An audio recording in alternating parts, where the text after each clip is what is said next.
إذا الشمس كورت وإذا النجوم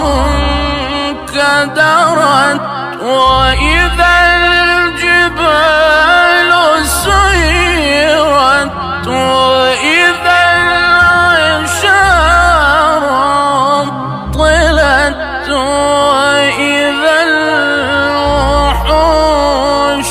حشرت وإذا البحار سجرت وإذا النفوس زوجت